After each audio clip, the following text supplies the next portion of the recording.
राम राम। आप देख रहे हैं प्रदेश का नंबर 1 और सबसे भरोसेमंद news channel India news Haryana. आपके साथ हूं मैं सोनल दहिया। हरियाणा में लंबे इंतजार के बाद कांग्रेस ने सूची जारी कर दी है। अंबाला से वरुण चौधरी, सिरसा से कुमारी सैलजा, हिसार से जयप्रकाश को टिकट मिला है, तो करनाल से पूर्व सीएम के सामने दिव्यांशु बुद्धिराजा को मैदान में उतारा है। सोनीपत से सतपाल ब्रह्मचारी को टिकट दिया गया है। रोहतक से फिर से दीपेंद्र हुड्डा को प्रत्याशी बनाया गया है। भिवानी महेंद्रगढ़ से श्रुति चौधरी को टिकट देने की आशंका जताई जा रही थी, अनुमान जताया जा रहा था, लेकिन टिकट कट गया है। राव दान सिंह पर भरोसा वहां से जताया गया है। फरीदाबाद से महेंद्र प्रताप कांग्रेस के उम्मीदवार होंगे, लेकिन गुरुग्राम सीट पर पार्टी ने अभी पत्ते नहीं खोले हैं। हाल ही में बीजेपी छोड़ कांग्रेस में शामिल हुए बृजेंद्र सिंह को भी मौका नहीं मिला। कांग्रेस की लिस्ट को देखकर इतना तो साफ है कि उम्मीदवारों के चयन में हाईकमान ने भूपेंद्र हुड्डा पर भरोसा जताया है।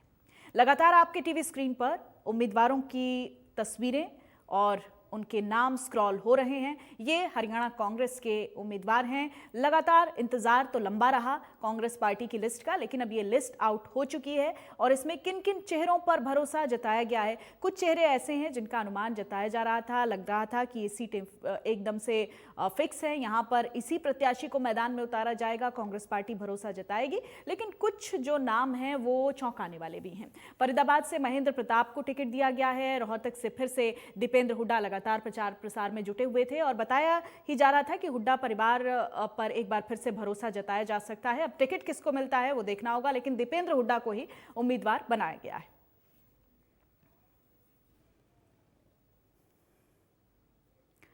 चौधरी बीरेंद्र सिंह ने कहा है कि बृजेंद्र सिंह को टिकट मिलती तो अच्छा होता।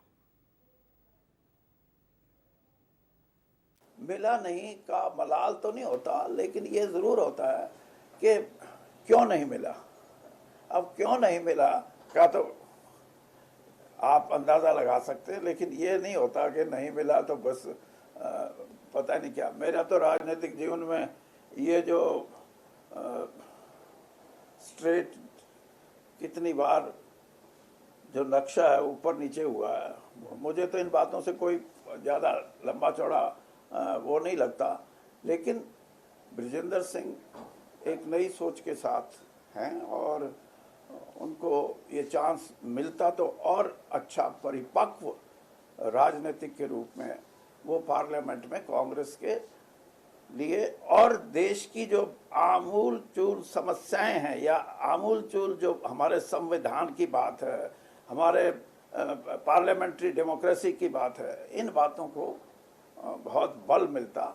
अब पार्टी ने एक फैसला कर लिया तो अच्छी बात है, पार्टी ने कोई पैमाना रखा होगा, कोई उसके हिसाब से। कांग्रेस पार्टी ने बड़ी सोच समझ के लिस्ट पास करी है और बाई एंड लार्ज बहुत अच्छी लिस्ट है। किस तरीके से देखते हैं इस लोकसभा चुनाव को लेकर के अगर बात करें तो, क्योंकि अभी तक इंडिया अलायंस के 9 उम्मीदवारों के नामों का ऐलान हो चुका है। हरियाणा में 36 बराजी बना चुके हैं कि आने वाली सरकार कांग्रेस की बनानी है हरियाणा में और लोकसभा में सारी सीटें कांग्रेस को जिताएंगे। एक सीट अभी बाकी है, रोका गया है। हाँ करेंगे, पार्टी ने फैसला करना कर। ओके। हम सभी जो मैं उम्मीदवार बनाए गए हैं, मैं सबको बहुत बहुत शुभकामनाएं देता हूं।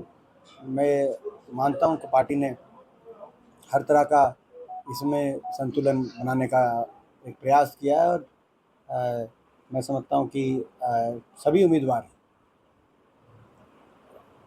प्रदेश के अंदर ना सिर्फ जबरदस्त टक्कर मगर जीतने के पोजीशन में आएंगे। कांग्रेस पार्टी 10 की 10 हमारा गठबंधन 10 की 10 सीट जीतेगा। बहुत अच्छे उम्मीदवार पार्टी ने दिए हैं। हम पार्टी शीर्ष नेतृत्व का कोई बात के लिए मैं बधाई देना चाहूँगा कि अच्छे उम्मीदवार दिए हैं और सभी उम्मीदवारों को मैं शुभकामनाएं दूंगा कि वो अच्छे से चुनाव लड़ें और जीतें। शीर्ष नेतृत्व का आभार व्यक्त करता हूं जिन्होंने मुझे ये जिम्मेदारी दी है। अंबाला लोकसभा क्षेत्र वासियों की आवाज़ पर ये टिकट मुझे मिली है और मुझे पूर्ण विश्वास है कि जैसे जैसे ये आशीर्वाद जन जन का मिल रहा है, समर्थन मिल रहा है, ज़रूर ये सीटें जो हैं हरियाणा के अंदर 10 की 10 सीटें कांग्रेस जीतने जा रही है। देखिए, मैं सबसे पहले तो मेरे शीर्ष नेतृत्व का जो भूपेंद्र सिंह हुड्डा जी का, उदय भान जी और हमारे भाई दीपेंद्र जी का धन्यवाद करता हूँ। इन सब ने मिल करके ने मुझे इस लायक समझा और ये एक अवसर दिया। और मैं जहाँ तक समझता हूँ, जैसे हरियाणा के अंदर पिछले 10 साल से भारतीय जनता पार्टी का जो राज था उसको बड़ी आशाएं दे करके लोगों ने बनाया था, लेकिन वो निराशाओं में बदल गया क्योंकि उनकी कथनी और करने में बहुत बड़ा अंतर था। आज पूरे प्रदेश के अंदर एक मायूसी का माहौल है क्योंकि जवान और किसान जो बेसिकली हरियाणा की बैकबोन है, दोनों ही नाखुश हैं। मैं सबसे पहले हमारे पूर्व मुख्यमंत्री, यशस्वी मुख्यमंत्री जिनके नेतृत्व में हरियाणा नंबर 1 रहा, माननीय श्री भूपेंद्र हुड्डा जी का और हमारे ऊर्जावान युवा शक्ति हरियाणा के प्रेरणा बनेंगे आने वाले समय में, दीपेंद्र हुड्डा जी को बहुत बहुत बधाई देना चाहता हूं। ये सीट, लोकसभा सीट जो सोनीपत है, ये हुड्डा साहब की सीट थी और हुड्डा साहब ने मुझे दी। मैं उनका जीवन भर आभारी रहूंगा। मैं ये कह रहा हूं कि सारी की सारी सीटें कांग्रेस जीतेगी। और मैं आज एक बात कह सकता हूं, 40 साल से मैं सियासत में हूं, मुझे आज नहीं, मैं बहुत पहले से ये कहता रहा कि 200 से ऊपर बीजेपी नहीं जाएगी, तो लोग मेरा मजाक करते थे। आज इस बात पे तो आगे कि 230 तक जाएगी। अभी शुरू हुई है, जब आखिरी चरण जाएगा उसके बाद इनको कोई वोट ही नहीं देगा। किस बात की वोट दें? जन भावनाओं का आदर किया है कांग्रेस ने और मैंने उनका आदर किया है। आप थोपे की ये भाषा मत किया करो, ये उनसे किया करो जो टेढ़ी चाल के हैं। मैं तो सरल चाल का आदमी भैया, मैं तो चाहता हूँ प्यार से रहो, प्यार से रहना। और कांग्रेस की लिस्ट को लेकर सीएम नायब सैनी और पूर्व सीएम मनोहर लाल ने क्या कुछ कहा है, वो भी सुनिए। देखिए, क्योंकि उनका आंतरिक मामला है टिकटों का, परंतु लिस्ट निकाली तो अच्छा है, कुछ नहीं तो लोग इंतजार कर रहे थे। मैदान में है, अब अच्छा है। खैर अच्छी बात है, देर आए सवेर आए।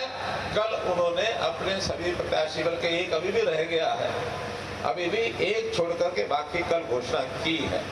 मैं तो कई बार लगातार कहता रहा कि महीने भर से हम ये चुनावी युद्ध, चुनावी एक कुश्ती ये लड़ रहे हैं, लेकिन एक साइड की तो टीम आ गई, दूसरे साइड की टीम ही नहीं है, कुछ मजा नहीं आ रहा। हाँ, आज से ये मजा भी शुरू होगा।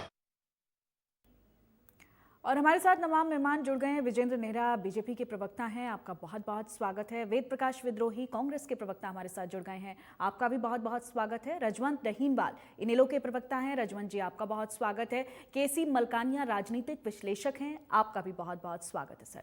केसी मलकानिया जी, सबसे पहले आप ही से मैं रिएक्शन ले लेती हूँ, कैसे आप देखते हैं इन 8 नामों को जो सूची कांग्रेस की तरफ से जारी की गई? अनम्यूट कीजिए सर खुद को आप। बड़े लंबे समय से इंतजार था कांग्रेस की सूची का, और भाजपा की सूची काफी पहले आ गई थी, तो काफी मंथन चला, कई दौर की मीटिंग चली, परंतु अब सूची आ गई है। इस सूची में एक बात साफ हो गई है कि हुड्डा जी का जो दबदबा है वो सामने आ गया है। हुड्डा जो है उसकी, उनकी समर्थक बहुत सारे उम्मीदवार, मेरा ख्याल 7 उम्मीदवार, 6-7 उम्मीदवार उनके अपने समर्थक हैं। इसमें जो शैलजा गुट था, शैलजा किरण चौधरी थी और सुरजेवाला है, उस गुट को थोड़ा सा झटका लगा है। थोड़ा क्या अच्छा झटका लगा, क्योंकि श्रुति चौधरी जो भिवानी से टिकट के लिए जोर लगा रही थी, उनका टिकट कट गया। इसके साथ साथ जो ब्रजेंद्र सिंह जी थे, वो कांग्रेस छोड़कर भाजपा में आए थे, उन्हें भी आस थी कि टिकट मिलेगी, परंतु शायद दल बदलू करके उनको टिकट नहीं मिला। तो इस प्रकार कांग्रेस की जो सूची है, इसमें युवा वर्ग भी है, जैसे अम्बाला से वरुण चौधरी जी हैं, या करनाल से बुद्धि राजा जी हैं, और वरिष्ठ नेता भी हैं, जैसे अब वरिष्ठ नेता फरीदाबाद से हैं महेंद्र प्रताप सिंह जी हैं। तो बड़े बड़े वरिष्ठ नेता भी हैं, और सूची अच्छी है। जो भाजपा के अच्छा कड़ा मुकाबला कर सकती है, और हो सकता है 2-3 सीटें निकाल जाए। दीपेंद्र हुड्डा जी हैं, वो राज्यसभा के सदस्य थे, और ये अटकलें लगाई जा रही थी कि शायद वो चुनाव न लड़े, क्योंकि अगर वो चुनाव जीत जाते हैं तो जो राज्यसभा की सीट है वो खाली हो जाए। तो इसमें जो विधानसभा में भाजपा मेजोरिटी में है, तो वो सीट जो है वो भाजपा के खाते में चल जाएगी, राज्यसभा की एक सीट कट जाएगी। परंतु बिल्कुल यही कहीं ना कहीं कारण रहा कि इतना लंबा मंथन भी चला इस सीट पर। हाँ, यही बात थी कि तो हुड्डा ने अपने बेटे दीपेंद्र हुड्डा का जो राजनीतिक भविष्य है उसको सामने रखकर वो वहां से चुनाव लड़ाने का फैसला किया है। दीपेंद्र हुड्डा जी बड़े सुलझे हुए हैं, पहले भी इस क्षेत्र का प्रतिनिधित्व कर चुके हैं। शैलजा जी हो वो लड़ रही है चुनाव, उनके ठीक है। पिताजी आपके अकॉर्डिंग सर, केसी मलकानिया सर, कि आपको लगता है 2 से 3 सीटें कांग्रेस पार्टी की? देखो, अब मोदी के नाम पे भाजपा चुनाव लड़ रही है तो भाजपा जो है उसकी स्थिति बढ़िया लगती थी, परंतु अब कांग्रेस ने जो है वो टक्कर देने वाले उम्मीदवार चुनाव मैदान में उतारे हैं। तो हम ये नहीं कह सकते कि एक भाजपा 10 की 10 सीटें ले। हो सकता है कि मोदी का प्रभाव रहे, परंतु भाजपा की ऐसी स्थिति है कि कम से कम 2-3 सीटें अगर जीतेगी नहीं तो कांटे की टक्कर रहेगी। ठीक है, वेद प्रकाश विद्रोही जी, देर आयद दुरुस्त आयद, आ तो गए, लिस्ट आउट हो गई है, लेकिन कितनी मजबूत, क्या लगता है आपको कि टक्कर देने के लिए आपके प्रत्याशी कितने तैयार? सोनल जी, आपको, पत्रकार मलकानिया जी को, भाई विजेंद्र जी को, भाई रजवंत जी को और आपके दर्शकों को नमस्कार। हमारी लिस्ट मजबूत ही नहीं, ऐसी मजबूत है कि भाजपा के परखचे उठ जाएंगे। मलकानी जी का अपना विश्लेषण हो सकता है, हमें उनके विश्लेषण का आदर है, परंतु खट्टर जी, राय सिंह जी कह रहे थे कि मजा नहीं आएगा। अजी साहब, आपको इतना भारी मजा आएगा, आप ग्राउंड से ही हम बाहर कर दिए जाओ। कांग्रेस ने बड़े सोच समझकर, सामाजिक समीकरणों को ध्यान में रखकर और निश्चित जीत के दावेदारों को रखकर सर्वेक्षण करवाकर टिकट दिया। 5 उम्मीदवारों के तो सिंगल नाम थे जो स्टेट ने भेज रखे थे, जिन पर कोई विवाद ही नहीं था। बहन शैलजा जी का, दीपेंद्र हुड्डा का, महेंद्र प्रताप जी का, वरुण चौधरी। लेकिन वेद प्रकाश जी, ये भी तो सवाल है ना, अगर विवाद ही नहीं था तो ये लिस्ट पहले आउट क्यों नहीं? अब मैं बता रहा हूं, पहले भी अनाउंस कर सकते थे। आप सुनेंगी तो बता दूंगा। मैं जब आपको पूरी बात ही बताने लग रहा हूं तो मैं पूरी बताऊंगा, आपका अधूरी थोड़ी बताऊंगा। फिर सतपाल ब्रह्मचारी का, ये 5 नाम तो सिंगल थे जिन पर कोई विवाद स्टेट में था ही नहीं। 4 नामों पर, 4 सीटों पर डबल ट्रिपल नाम थे और इन 4 सीटों के कारण सामाजिक समीकरण बिगड़ रहे थे कि भाई उसको दोगे तो वहां सामाजिक समीकरण बिगड़ेगा, उसको दोगे तो उसको सामाजिक समीकरण बिगड़ेगा। तो उन सामाजिक समीकरणों को बरकरार रखने के लिए इन सीटों के भी नाम घोषित नहीं किए थे कि हो सकता है कि भाई इनमें सामाजिक समीकरण में गड़बड़ आ जाए तो इन 5 जो सर्वसम्मत सीटें हैं इनमें कोई परिवर्तन करना पड़े। और ये जब विवाद था तब राहुल गांधी जी ने के पास गया, जो हमारे कांग्रेस के सर्वेयर हैं, जो जिनका हरियाणा से कोई संबंध नहीं है, नेताओं से कोई संबंध नहीं है, वो इंडिपेंडेंट है, उनसे इन 4 सीटों के हमने सर्वे करवाए और 1 बार नहीं 3 बार करवाए। ठीक, इन्हीं 7-8-10 दिनों में। और उस सर्वे के आधार पर हमने टिकटें काटी। आपने मलकानिया जी ने किरण जी का नाम लिया। किरण जी क्योंकि हमारी प्रतिष्ठित नेता है, पर भिवानी महेंद्रगढ़ सीट का अगर आप सामाजिक समीकरण देखेंगे तो किरण जी को, श्रुति जी को टिकट देने से हमें वो फायदा नहीं हो रहा था जो दान सिंह को देने से हुआ। चलिए ठीक है, अब फायदा कितना, नुकसान कितना, वो रिजल्ट बताइए। वो हमारा आकलन है ना, आपको बता रहा हूँ ना, आपने पूछा तो मैं बताया। मैं कोई अगर नहीं पूछती तो मैं नहीं बताता। ठीक है वेद प्रकाश जी, विजेंद्र जी से छोटा ओपिनियन लेंगे क्योंकि समय मेरे पास थोड़ा सा कम है। वेद प्रकाश जी, 10 सीट जीतने की स्थिति में। ठीक है, विजेंद्र नेहरा जी, पूर्व मुख्यमंत्री मनोहर लाल की तरफ से भी रिएक्शन आया कि अभी तो मैदान में मजा नहीं आ रहा क्योंकि कांग्रेस पार्टी ने लिस्ट आउट कर दी है, तो अब क्या मजा आ गया? देखिए सोनल जी, मुझे लगता है कि कांग्रेस ने जो उम्मीदवारों की लिस्ट जारी की है, कांग्रेस के उम्मीदवार ही कांग्रेस के ऊपर भारी पड़ने वाले हैं, क्योंकि दबाव और मजबूरी में कांग्रेस ने लिस्ट तो जारी की है, लेकिन ऐसे नेताओं की जारी की है जो अधिकतर चुनाव लड़ने से मना कर रहे थे। मैं उदाहरण दूंगा, मैं फरीदाबाद जिले से आता हूं और यहां से महेंद्र प्रताप जी को कांग्रेस पार्टी ने प्रत्याशी बनाया है।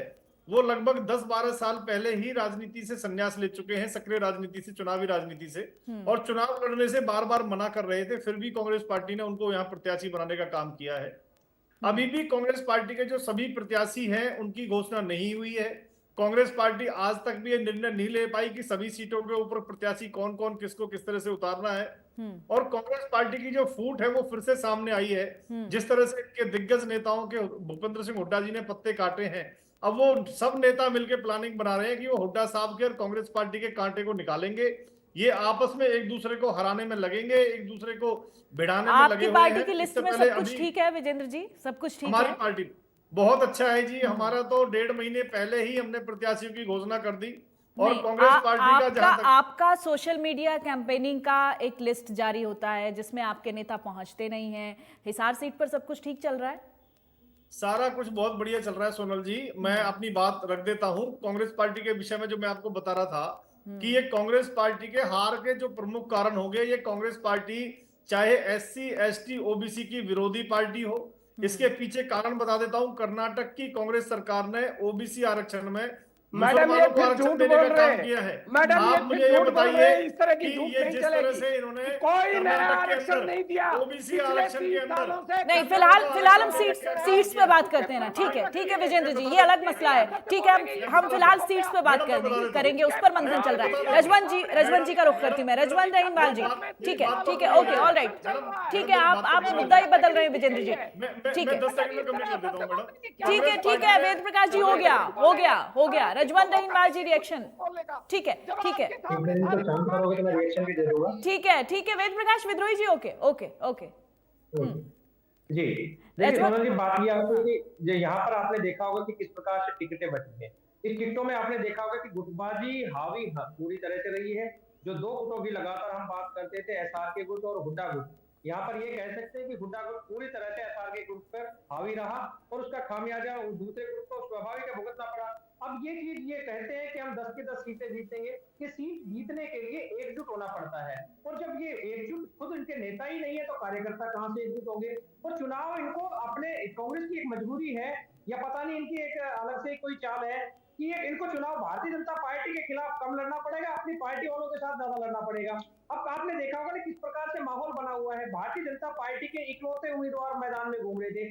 जनता उनको इकलौते उम्मीदवार को भी स्वीकार नहीं कर रही थी, उनका विरोध हो रहा था। और यहाँ पर आज कांग्रेस के जब उम्मीदवार घोषित किए हैं तो यहाँ पर भी आपने वही माहौल देखने को मिलेगा। अभी तो आज तक टिकट डिक्लेयर हुई है, कल आप देख लें 1-2 दिन में जब ये ग्राउंड में जाएंगे तो इनको वहां पर पता लग जाएगा कि कांग्रेस वालों का भी वही हाल है जो भारतीय जनता पार्टी वालों का है। कारण क्या है कि जिस प्रकार से इन्होंने श्रुति चौधरी की टिकट काटने का काम किया है, तो ये क्या आपको लगता है कि वहां पर राव गान सिंह की मदद श्रुति चौधरी या किरण चौधरी जी करेंगे? यहाँ पर जिस प्रकार से चौधरी वीरेंद्र सिंह और उनके बेटे विजेंद्र सिंह की टिकट काटकर वहां पर जेपी को टिकट दिया है, तो क्या आपको लगता है कि वहां का जो एग्जिस्टिंग सांसद था और वो वहां पर उनकी मदद करेगा? या ये कह सकते हैं कि हरियाणा की जो दक्षिण हरियाणा की जो सीट है, कप्तान अजय सिंह यादव लगभग 6 महीने पहले से वो फील्ड में लगे हुए थे और उनका कांटा निकालने की वजह, या ये कह सकते हैं उनको खुटे लाइन लगाने के चक्कर में चौधरी भूपेंद्र सिंह हुड्डा ने एक नया फैसला चला और एक नया नाम चला दिया। एक वरिष्ठ नेता जो पूरी तरह से ये कह रहे थे कि मैं टिकट लेने का मूड हूँ, उनका मूड है, और लगभग 3-350 गाँव वो कवर भी कर चुके थे। उसके बाद यादव को भी खुटे लाइन लगाने का काम किया। तो यहाँ पर ये सहज अंदाजा लगा लेना चाहिए कि भारतीय जनता पार्टी कांग्रेस ये इनको जनता स्वीकार ही नहीं कर पा रही। कारण ये है कि ये जनता की बातों को जो उठाने का जो मुद्दे उठाने थे वो मुद्दे उठा नहीं पाई। अब वहां पर लड़ाई अगर कोई लड़ रहा है तो आपने देखा होगा कि किस प्रकार से मुख्य विपक्षी दल की भूमिका चौधरी अभय सिंह चौटाला ने इंडियन नेशनल दल ने निभाई है। आज आप हर व्यक्ति कहीं पर भी जा रहे हैं, चाहे हम हिसार की बात करें, कुरुक्षेत्र की बात करें, सिरसा की बात करें, किस प्रकार से इंडियन नेशनल दल के जो कार्यकर्ता हैं या उनके जो उम्मीदवार हैं उनको जनता कैसे सलाखों पर बैठाने का काम कर रही है, वो इसी वजह से कर रही है कि उनको पता है कि यही व्यक्ति हैं जो जनता के साथ रहकर उनके हक अधिकार की लड़ाई लड़ने का काम करेंगे। अब यहाँ पर जनता धीरे धीरे देखिए माहौल बदलेगा और निश्चित तौर पर माहौल बदलेगा। ठीक है, केसी मलकानिया जी, जिस तरह से रजवंत जी बात कह रहे हैं, बात को गहराई से समझने की जरूरत तो है, क्योंकि अंदर खाने पार्टीज में सिचुएशन तो ऐसी ही कमोबेश बनी हुई है। तो इस बीच जो अदर पार्टीज हैं उनके लिए कितनी अपॉर्चुनिटी क्रिएट हो जाती है सर इस इलेक्शन को अगर हम छोड़ दें, क्योंकि यहाँ सीधे मुख्य तौर पर जो है कांग्रेस और बीजेपी में मुकाबला सीधे तौर पर दिख रहा है, लेकिन इस बीच जब ऐसी सिचुएशन पार्टीज में बनती है तो अदर पार्टीज के लिए कितनी अपॉर्चुनिटीज? देखो हरियाणा में इसमें मुकाबला तो भाजपा और कांग्रेस के बीच में, पर जेजेपी और इन दो जो पार्टियां हैं वो कुछ उम्मीदवारों के मत काट कर पासा पलट सकती है। कांग्रेस में ये है कि कांग्रेस का संगठन शुरू से ही नहीं बन पाया है। हालांकि भूपेंद्र हुड्डा जी जो थे तो उन्होंने अपनी मर्जी का पार्टी का अध्यक्ष भी बना लिया, उम्मीदवार भी मैदान में उतार लिए और इसके साथ साथ अगले विधानसभा चुनावों के लिए अपनी जमीन तैयार कर ली है। परंतु जब तक मिलकर चुनाव नहीं लड़ेंगे तब तक कांग्रेस के लिए परेशानी होगी कि वे कितनी सीटें ले जाते हैं या कितनी सीटों पे टक्कर देते हैं। इसमें कोई शक नहीं है कि शैलजा जो है उन्होंने शुरू कर दी है। परसों पंचकुला में मीटिंग रखी है वरुण चौधरी के लिए, वो सेक्टर 15 पंचकुला में, तो चुनाव प्रचार में डट चुके हैं, एक दूसरे की मदद करने की कोशिश है। परंतु सुरजेवाला और किरण चौधरी जी कितने चुनाव मैदान में उतरती हैं और कितना अपने उम्मीदवारों का और दूसरे उम्मीदवारों का सहयोग अगर उन्होंने विद्रोह जारी रखा और मिलकर चुनाव नहीं लड़ा तो कांग्रेस के लिए परेशानी हो सकती है। और जो दूसरी पार्टियां हैं जेजेपी और इंलो है वो भी अपनी भूमिका जो है वो अदा कर सकती है। इसके साथ साथ किसान आंदोलन का जो है वो भी फर्क है। भाजपा ने कुलदीप बिश्नोई को भी बनाने की कोशिश की है, किसानों को भी बनाने की कोशिश कर रहे हैं, जाट भी मतदाता कुछ नाराज है। तो बहुत सारे मुद्दे भी हावी हैं। वेद प्रकाश विद्रोही जी, जिस तरह से केसी मलकानिया जी कह रहे हैं कि संगठन अगर एकजुट नहीं हो पाता है, आपस में एकजुटता नहीं बन पाती है, तो खामियाजा तो भुगतना पड़ सकता है। देखिए सोनल जी, मुझे तो आश्चर्य हो रहा है जहां कोई गुटबाजी सामने आई नहीं उसकी तो गुटबाजी पर सवाल उठाए जा रहे हैं। वेद प्रकाश जी, आप ये बताइए, आपकी जो लिस्ट सामने आई है उसमें किस नेता को सबसे ज्यादा तरजीह मिली? आप खुद बता दीजिए, आप खुद बता दीजिए। और क्या दूसरे नेताओं को उससे आपत्ति नहीं है क्या वेद प्रकाश जी? कोई आपत्ति नहीं है किसी को, किसी ने जताई आपत्ति, आप जताए जाएं, आप अपनी तरफ से जबरदस्ती आपत्ति जताएंगी।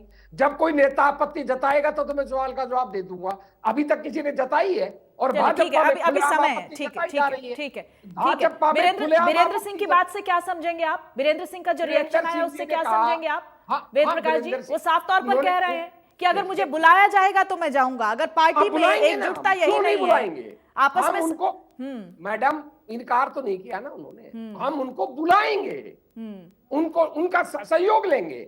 ये ठीक है कि भाई जिस भी उम्मीदवार को जो एस्पिरेंट था उसको टिकट नहीं मिलती है तो उसको तकलीफ होती है, इसमें तो मैं स्वीकार करता हूं।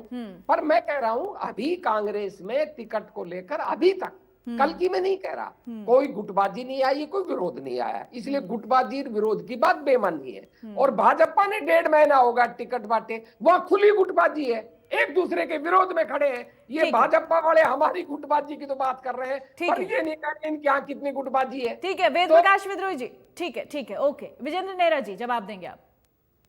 देखिए सोनल जी, कांग्रेस पार्टी धर्म के नाम पे राजनीति करने वाली पार्टी है। जिस तरह से इन्होंने कर्नाटक के अंदर किया है, मेरे बड़े भाई को बहुत बुरी लगी ये बात। जिस तरह से कर्नाटक के अंदर सवाल उठ रहे। विजेंद्र जी, अच्छा रहेगा कि आज की डिबेट में आप उसी पर जवाब दे दीजिए। ठीक है वेद प्रकाश जी, मैं आप ही का आंसर ले रही हूँ ना, please hold please. Sonal ji, okay, Congress के अंदर कांग्रेस पार्टी के अंदर गुटबाजी कोई पहली बार नहीं है। कांग्रेस के अंदर गुटबाजी बहुत पहले से है। वेद प्रकाश जी जवाब दे रहे हैं ना, वेद प्रकाश जी जवाब प्लीज। ठीक है, आपको जो गलत बात लग रही है उस पर सही जवाब मैं ले रही हूँ। ठीक है सोनल जी, कांग्रेस पार्टी के अंदर गुटबाजी बहुत भयंकर है। ये एक दूसरे का कांटा निकालेंगे, एक दूसरे के विरोध में खड़े हुए हैं। कांग्रेस पार्टी के पास में संगठन नहीं है। विजेंद्र नेहरा जी, नायब सैनी कुलदीप बिश्नोई से मिलने के लिए क्यों पहुंचे थे? वो तो उनके निमंत्रण पे नाश्ता करने के लिए, आपने देखा, निमंत्रण पे नाश्ता करने के लिए पहुंचे थे। आपस में क्या नेता अगर नाराज होंगे तो एक दूसरे को मनाने की कोशिश नहीं होगी? पब्लिक डोमेन में आपकी पार्टी में चीजें सामने नहीं आ पा रही? भारतीय जनता पार्टी के निर्णय को हमारे सब नेता कार्यकर्ता मानते हैं। हमारी पार्टी में कभी कोई संगठन के निर्णय के प्रति नाराज नहीं होता। और माननीय मुख्यमंत्री नायब जी सब कार्यकर्ता, मंत्री, विधायक, सांसदों के निवास पर जाते हैं, जलपान की व्यवस्था होती है, एक सामान्य कार्यकर्ता के यहाँ पे भी जाते हैं। खुद कुलदीप जी और फिर कुलदीप बिश्नोई ये बयान देते हैं कि मैं किसी तरह से नाराज नहीं हूं, पार्टी के लिए अब मैं प्रचार करूंगा।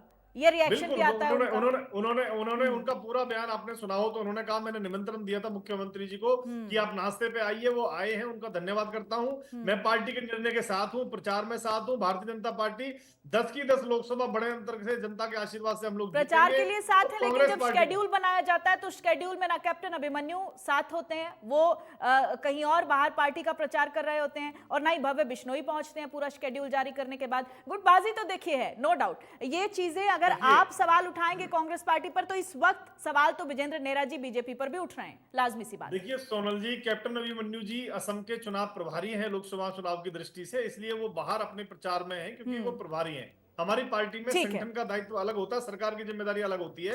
तो संगठन का काम करने में सब नेता लगे हुए हैं। भारतीय जनता पार्टी का कोई किसी से मुकाबला नहीं है 2024 के इस लोकसभा चुनाव में। चलिए, बहुत बहुत शुभकामनाएं मेरी तमाम पार्टीज को। विजेंद्र नेहरा जी बहुत बहुत शुक्रिया आपका हमारे साथ जुड़ने के लिए। वेद प्रकाश जी आपका बहुत शुक्रिया। रजवंत डहीनवाल इनेलो प्रवक्ता हमारे साथ जुड़े थे, आपका बहुत शुक्रिया। केसी मलकानिया जी हमारे साथ राजनीतिक विश्लेषक जुड़े थे, आपका भी बहुत बहुत शुक्रिया। तो कांग्रेस पार्टी की लिस्ट आउट हो चुकी है और अब मैदान में दोनों पार्टी जमकर आ चुकी है। इससे पहले जेजेपी और इनेलो की तरफ से अपने उम्मीदवार उतार दिए गए हैं। मुकाबला बेहद दिलचस्प है, लेकिन साथ ही साथ दोनों पार्टीज में एक गुटबाजी की जो स्थिति बनी हुई है उस पर आरोप प्रत्यारोप का दौर भी जारी है। फिलहाल वक्त एक छोटे से ब्रेक का, फौरन होंगे।